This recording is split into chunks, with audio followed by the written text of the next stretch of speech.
আসসালামু আলাইকুম বন্ধুরা, আমার হেসেলে আপনাদের সকলকে জানাই স্বাগত। বন্ধুরা, আজকে আপনাদের সঙ্গে শেয়ার করব মুসুর ডাল দিয়ে ঝিঙের একটি দারুণ ঘরোয়া রেসিপি। খুবই অসাধারণ রেসিপিটি বন্ধুরা, আর খুবই ঝটপট বানাবো। এত সহজ পদ্ধতিতে বানাবো যে কেউ বানাতে পারবেন, আর খেতে কিন্তু অসাধারণ। তো রিকোয়েস্ট রইল রেসিপিটি পুরো দেখার জন্য।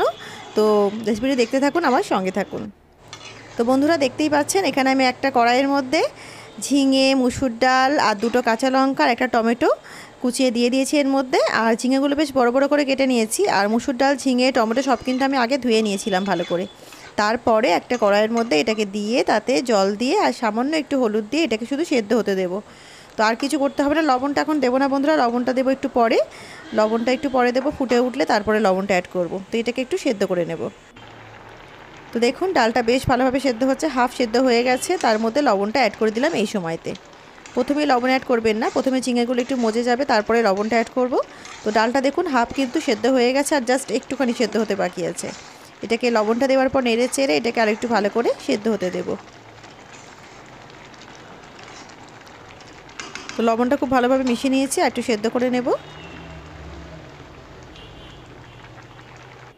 এই দেখুন বন্ধুরা, আর একটু সেদ্ধ করে নিয়েছি। ডাল, ঝিঙে, টমেটো সবই কিন্তু সুন্দরভাবে সেদ্ধ হয়ে গেছে। আর একেবারে থকথকে ডালটা কিন্তু করলে ভীষণ টেস্টি লাগবে, একেবারে পাতলা করলে ভালো লাগবে না। তো এইভাবে একটু থকথকে যেমনভাবে আমি করছি তো এইরকমই করবেন। আর দেখুন এটাকে বেশি অতিরিক্ত সেদ্ধ করব না, কারণ মুসুর ডালের একটা আলাদা স্বাদ থাকে। এইভাবে রাখলে না এটা ভাতের সাথে মাখিয়ে খাবার সময় কিন্তু দারুণ, ভাত বা রুটি সবের সাথেই ভালো লাগবে। তো এইভাবে রেখে দেবো।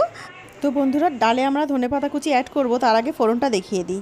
তো দেখুন আমি এখানে একটু হিং নিয়েছি, আর এখানে আমি একটু রসুন কুচি নিয়েছি, একটা তেজপাতা কুচিয়ে নিয়েছি, দুটো শুকনো লঙ্কা আর একটু এখানে গোটা জিরে নিয়েছি। এগুলোর ফ্লেভারটা কিন্তু মানে একটা ডালের মধ্যে আলাদা টেস্ট এবং সুগন্ধ নিয়ে আসে। অবশ্যই এগুলো দিয়ে ফোড়ন দেবেন। তো ডালটা বন্ধুরা হয়ে গেছে, দেখতেই পাচ্ছেন, আমি তো দেখিয়ে দিয়েছি। তো একটু না ধনেপাতা কুচি দিয়ে দেবো উপর থেকে, স্বাদটাকে আরও বেশি বাড়ানোর জন্য। স্বাদ গন্ধে আরও সুন্দর হয়ে যাবে ধনেপাতা দেওয়ার পর। জাস্ট মিক্স করে নেব, আর ব্যাস, ডাল কিন্তু আমাদের একেবারে রেডি। ফোড়ন দিলেই ডাল আমাদের রেডি হয়ে যাবে।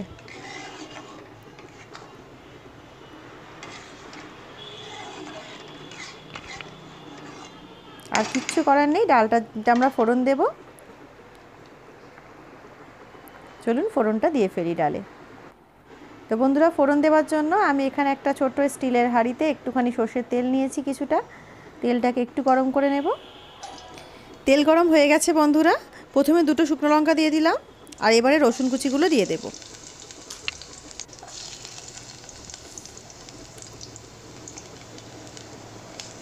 দিয়ে দিচ্ছি গোটা জিরে আর তেজপাতাটা।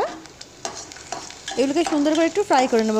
রসুনগুলোকে না বন্ধুরা সুন্দর করে একটু বাদামি করে ফ্রাই করে নিতে হবে। তারপরে কিন্তু হিংটা অ্যাড করবেন। হিংটা প্রথমে অ্যাড করলে কিন্তু পুড়ে যাবে, তো হিংটা অবশ্যই একদম শেষে অ্যাড করবেন। দেখুন রসুনগুলো ব্রাউন হয়ে গেছে, এখন হিংটা অ্যাড করছি।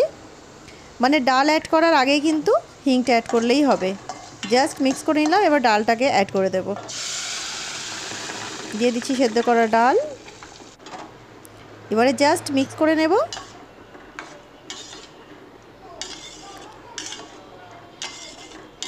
এতে আমি আরেকটা জিনিস অ্যাড করবো বন্ধুরা, অবশ্যই রেসিপিটি দেখতে থাকুন। আরও একটা জিনিস এটা অ্যাড করার আছে, কিন্তু একেবারে স্কিপ করে চলে গেলে হবে না। পুরো রিকোয়েস্ট রইল রেসিপিটি দেখার জন্য পুরোটা।